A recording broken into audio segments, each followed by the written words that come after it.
जब बाइबल कहती है, जब हम शमूएल की पुस्तक पहला शमूएल उसका 30 उसकी 6 आयत को पढ़ते हैं तो लिखा, और दाऊद बड़े संकट में पड़ा क्योंकि लोग अपने बेटे बेटियों के कारण बहुत शोकित होकर उस पर पथराव करने की चर्चा कर रहे थे, परंतु दाऊद ने अपने परमेश्वर यहोवा को याद करके हियाव बांधा। अब यहां पे लिखा कि दाऊद बड़े संकट में पड़ा। रीजन क्या था? कारण यह था कि दाऊद के सारे लोग बंदी बना लिए गए थे और दाऊद के सारे लोगों को उसके दुश्मनों ने बंदी बनाकर वो ले गए और दाऊद के अपने लोग उसे पत्थरवा करने की चर्चा करने लगे। अब दाऊद यहां पर बाइबल कहती है कि परमेश्वर यहोवा को याद करके उसने हौसला बांधा, उसने हियाव बांधा। परमेश्वर यहोवा को कैसे याद किया? नाम लिया उसका। बाइबल कहती खुदा अपने वचन में रहता है। उसने वचनों को याद किया कि चाहे मैं घोर अंधकार के तराई के बीच में से होकर चलूं, मृत्यु की वादियों में से होकर चलूं, पानी में से होकर चलूं, तो मुझे वो डुबो ना पाएगा, मौत की वादी मुझे मार ना पाएगी, आग मुझे जला ना पाएगी। बाइबल कहती उसने परमेश्वर के वचनों को याद करके हियाव बांधा। जब आपके आसपास का माहौल डर वाला है या आपके आसपास का माहौल कंफ्यूजन भरा है, बेचैनी से भरा हुआ है, और अगर आप बाइबल नहीं पढ़ते आप कभी भी छुटकारा नहीं पाएंगे। जिस चर्च में आप जाते हैं, अगर उस चर्च का जो सरमन, उसका वचन आपको बाइबल पढ़ने और खुद प्रार्थना करने को प्रेरित नहीं करता, तो आप गलत सरमन सुन रहे हैं। दाऊद ने, बाइबल कहती, यहोवा के वचन को याद किया, क्योंकि जब माहौल आपके आसपास इतना खराब था तो बाइबल कहती है कि दाऊद ने यहोवा के वचन को याद किया, स्मरण किया और हियाव बांधा, और उसके वचन को याद करके दाऊद ने अपने मन में मनन करके परमेश्वर में हियाव बांधकर आगे बढ़ा और वो बचाया गया। जब विरोध होता है, आपकी लाइफ में कुछ परीक्षाएं आती हैं या बीमारी की एंट्री होती है या कुछ परीक्षा की एंट्री होती जो परमेश्वर की ओर से है, सबसे अधिक जो आपको उस समय चाहिए वो परमेश्वर का वचन है।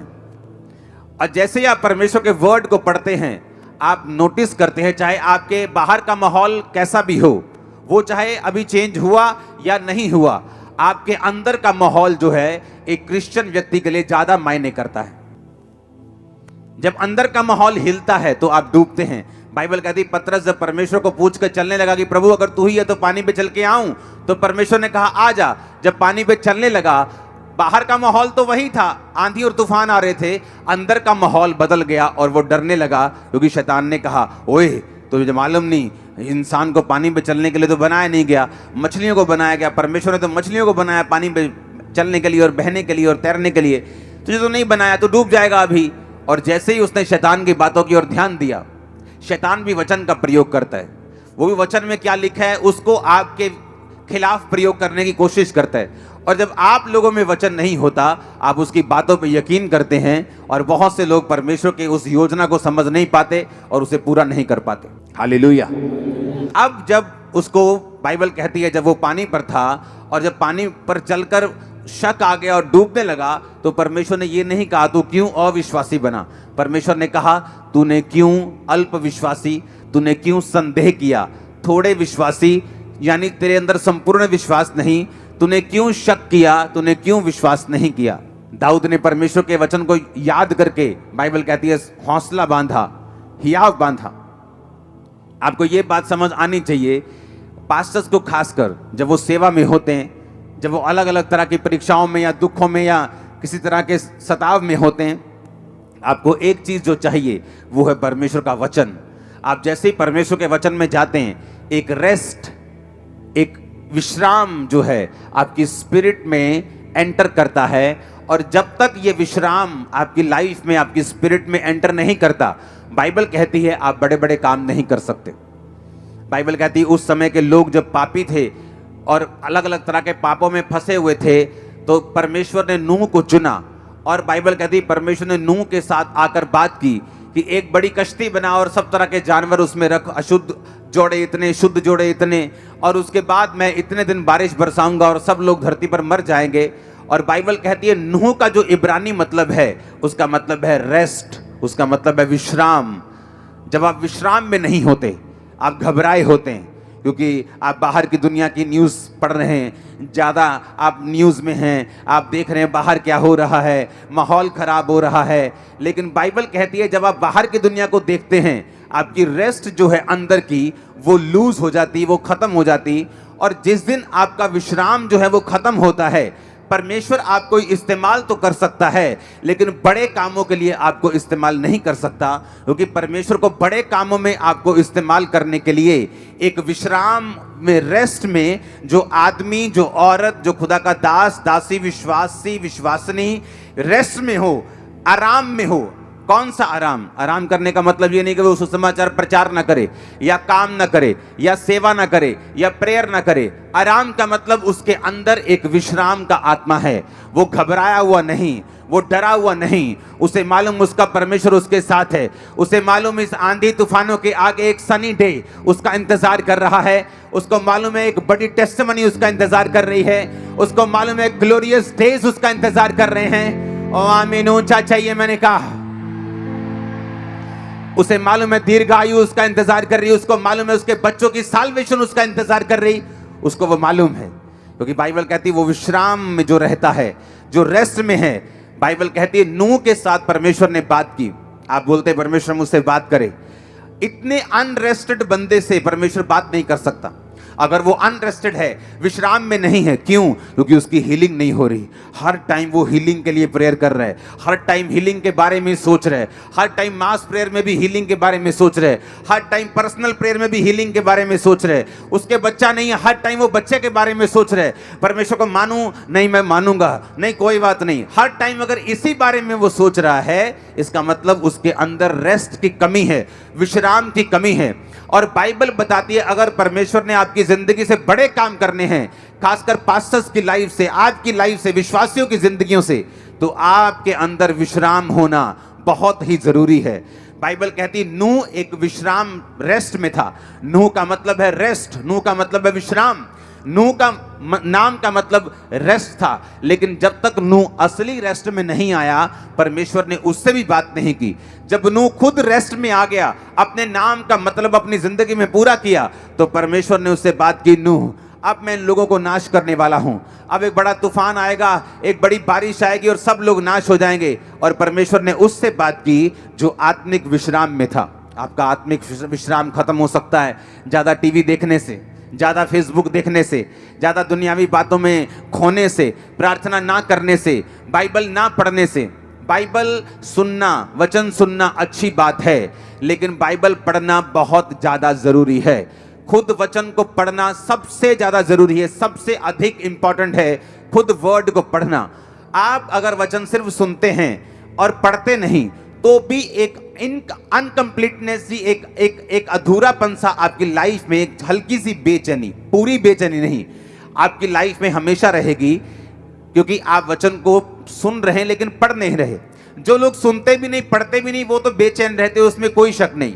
उनको ना तो अपने फ्यूचर का पता है, ना वो उनको डर है कि मेरे को कैंसर ना हो जाए, मेरे को बीमारियां ना हो जाए, मेरे को ये ना हो जाए। वो हर टाइम में डरा रहता है, क्योंकि बाइबल कहती है वो विश्राम में नहीं है और परमेश्वर के साथ सहभागिता में नहीं है। लेकिन अगर एक व्यक्ति बाइबल पढ़ रहा है, हाँ, और सुन भी रहा है, क्योंकि सुनना भी जरूरी है, सिर्फ पढ़ना जरूरी नहीं है। क्योंकि अगर आप सिर्फ बाइबल पढ़ते रहें तो बाइबल के प्रकाश आपके ऊपर उतरने बंद हो जाते हैं। अगर आप एक ऐसे व्यक्ति को नहीं सुनते जिसके ऊपर परमेश्वर ने बाइबल के प्रकाशों को किया हुआ है, जब एक प्रकाश पाया हुआ व्यक्ति आपको प्रीच करता है, तो सडनली परमेश्वर आपकी स्पिरिचुअल आइज को भी ओपन करता है कि जब आप बाइबल पढ़ेंगे, आप भी उसी मसीह के साथ बाइबल पढ़ पाएंगे जिस मसीह के साथ मैं आपको प्रीच कर रहा हूं, जिस मसीह के साथ मैं पढ़ रहा हूं, जिस आत्मिक आंखों के साथ मैं पढ़ रहा हूं। जब आप इस प्रीच को सुनेंगे, आपकी अपनी स्पिरिचुअल आइज और आपके परिवार की भी ओपन हो रही है right now in Jesus name. जब आपकी स्पिरिचुअल आइज ओपन होती हैं, आप बाइबल सुन के चले जाते हैं, और वो प्रचारक जो आपको खुद बाइबल पढ़ने और आपको खुद प्रार्थना करने के लिए नहीं बोलता, वो प्रचारक सही नहीं है। अगर मैं आपको बोल रहा हूं आप वचन सुन जाओ और घर जाके वचन पढ़ो, होगा क्या? जब आप वचन पढ़ेंगे आप विश्राम में चले जाएंगे। आपको मालूम आपके आसपास का माहौल जो है, जो गलत माहौल है, आपको वो इफेक्ट नहीं करेगा, क्योंकि आपकी जो स्पिरिट है वो विश्राम में और रेस्ट में चले जाएगी। जब आप रेस्ट में चले जाएंगे, विश्राम में चले जाएंगे, तो परमेश्वर आपसे बात करेगा।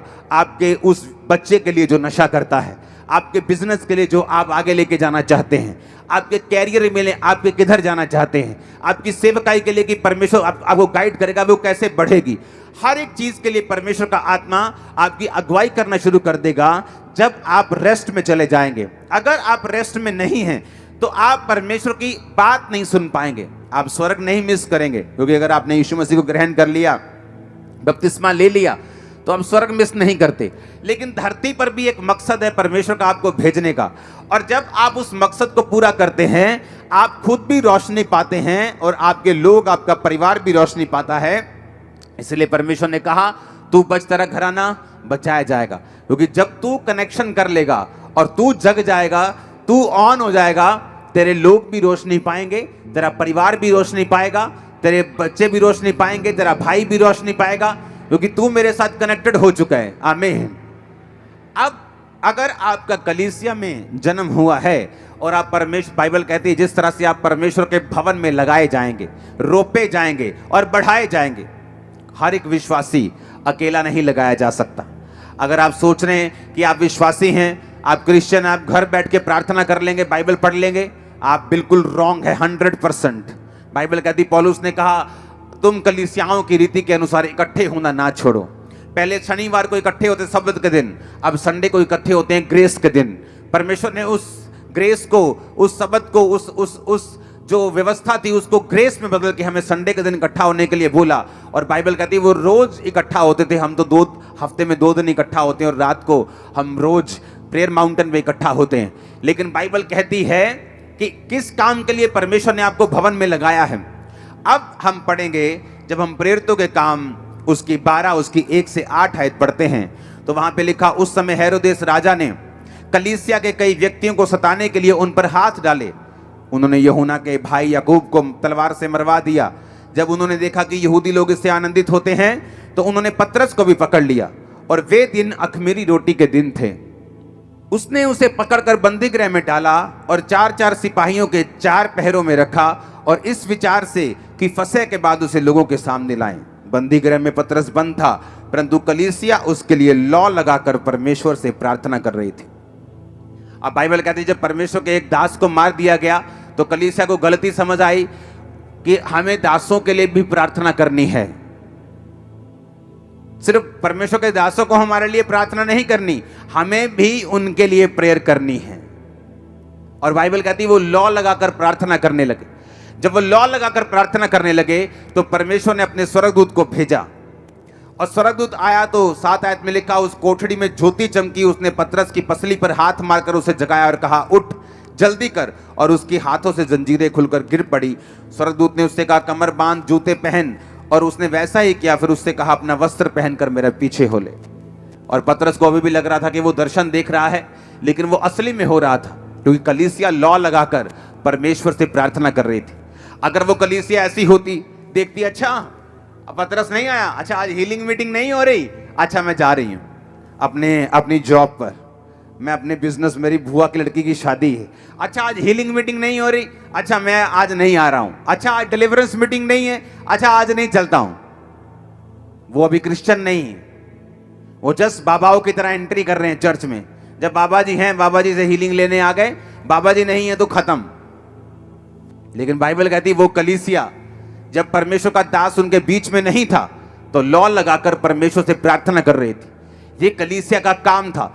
इसीलिए जो प्रेरितों के काम की कलीसिया है, वो ज्यादा ब्लेस्ड और आशीषित थी।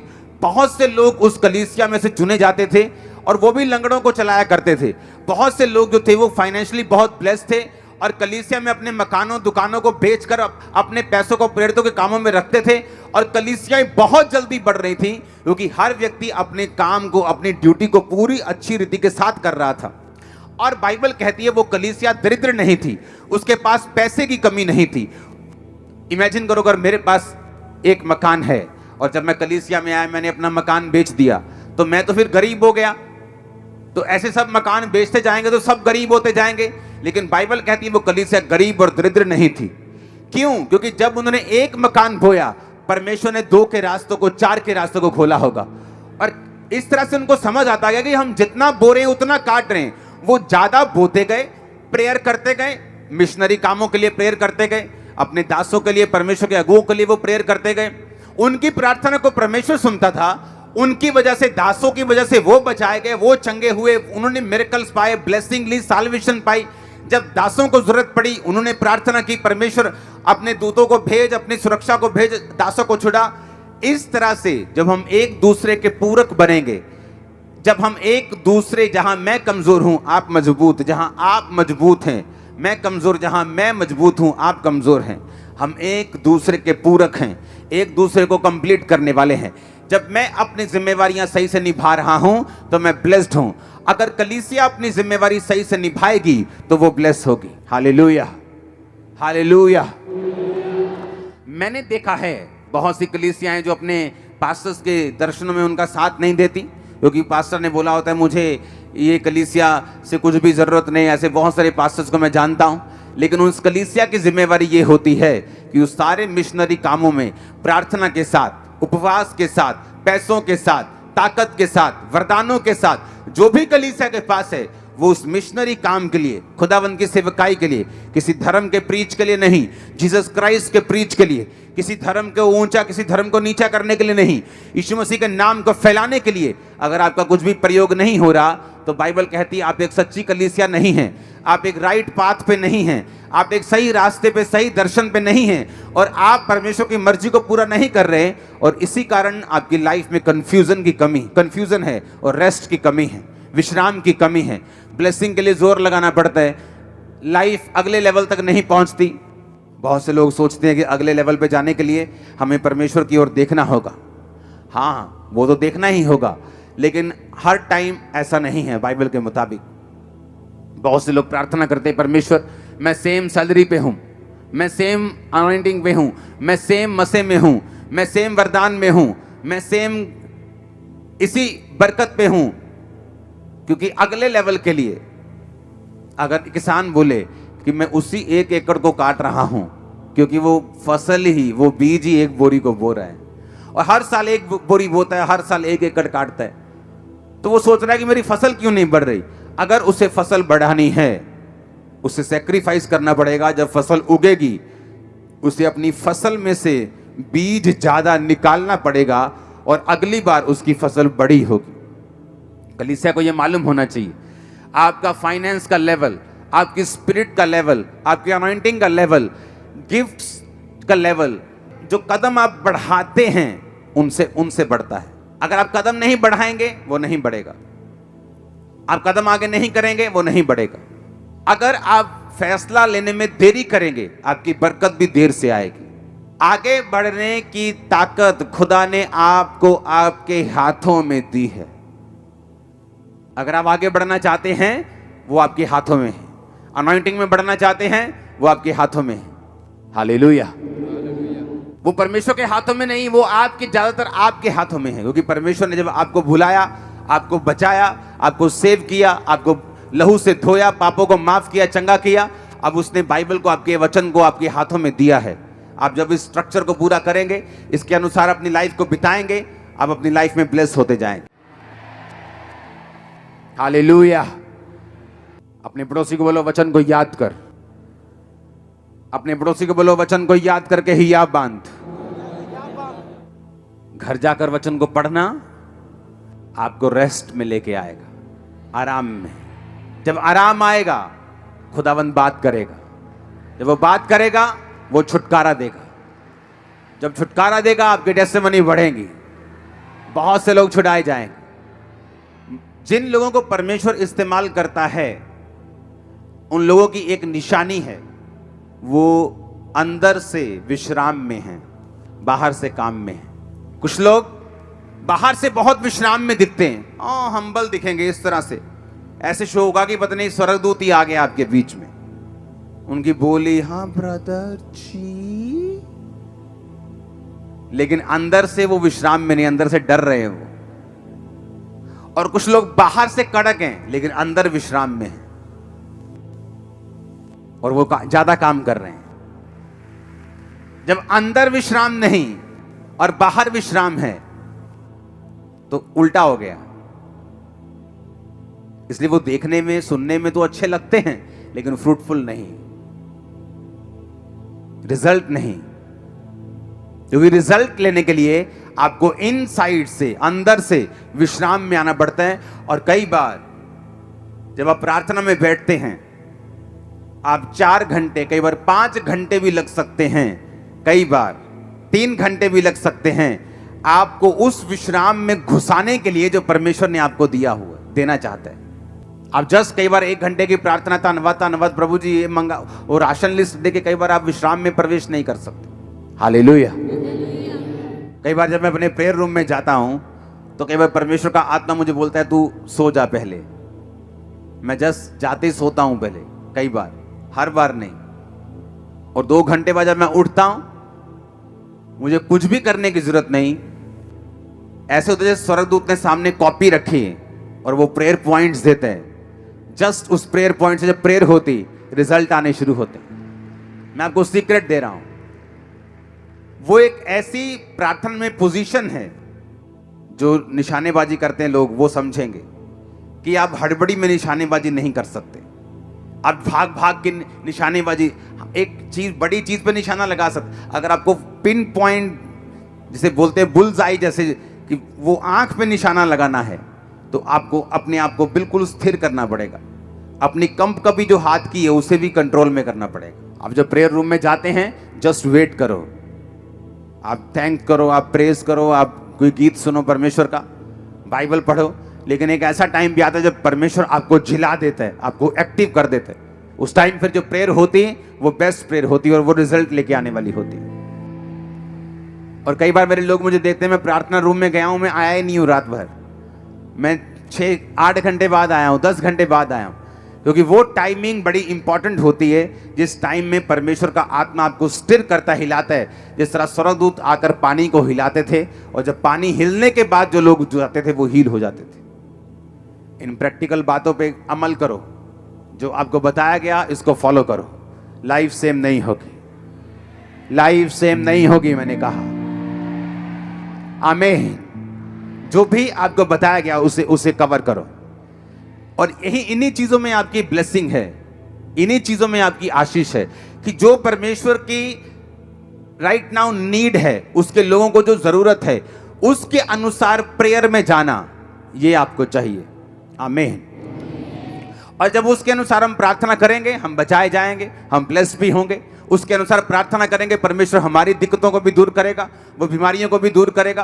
क्योंकि एक्चुअल में परमेश्वर ने जो कुछ भी आपको देना है, वो अपनी मर्जी से देना है, और अपनी ग्लोरी के लिए देना है, और अपनी महिमा के लिए देना है, उसके नाम को ऊंचा करने के लिए देना है।